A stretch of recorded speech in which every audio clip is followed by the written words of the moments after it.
Hey, what's going on? What's going on? This is Nick with BNboxingNews coming at you with another one. Yordenis Ugas versus Mike Dallas Jr. Very interesting fight.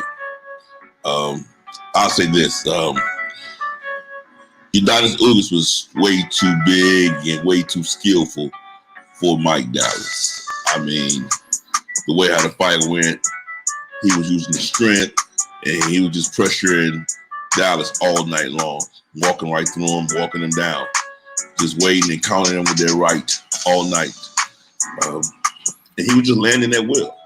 I mean, he definitely just landing at will.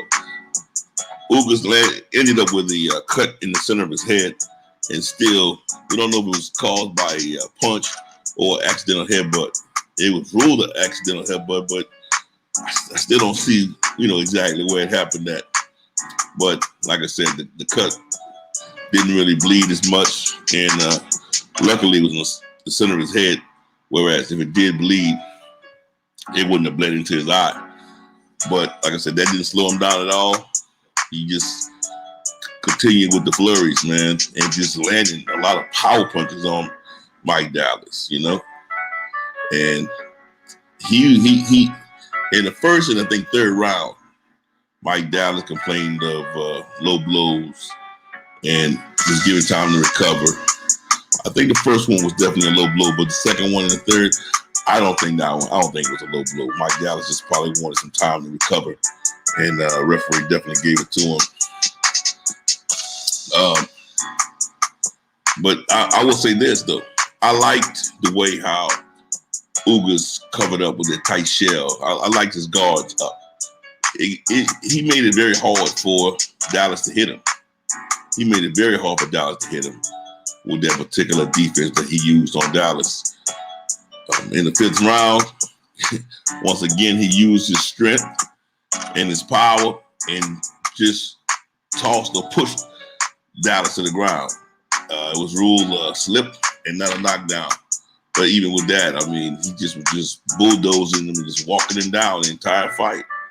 I mean, hitting him with uppercuts, hitting him definitely that right counter was coming all night, like Baskin and Robbins. I mean, he just continually just was hitting him with that, applying constant and consistent pressure.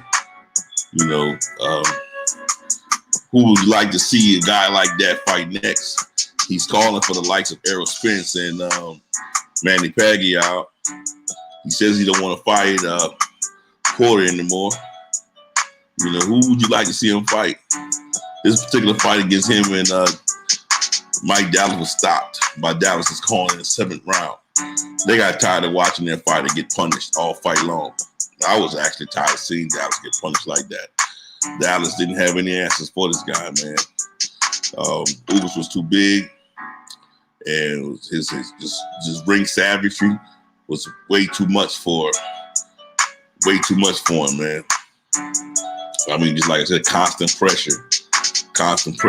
And yes, Dallas was landing on him, but his punches, Dallas's punches did not affect him at all.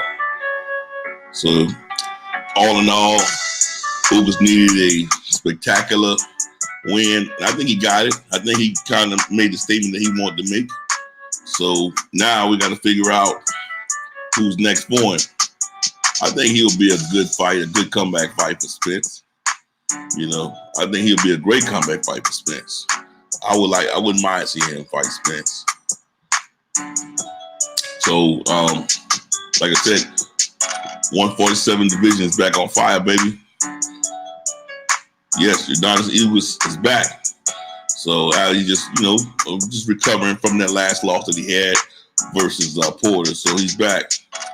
I know Keith Porter was Keith Porter. Keith Thurman was he was out there basically talking. So I think he'll be coming back soon. I would love to see what he has to say about this whole comeback and everything like that. His comeback.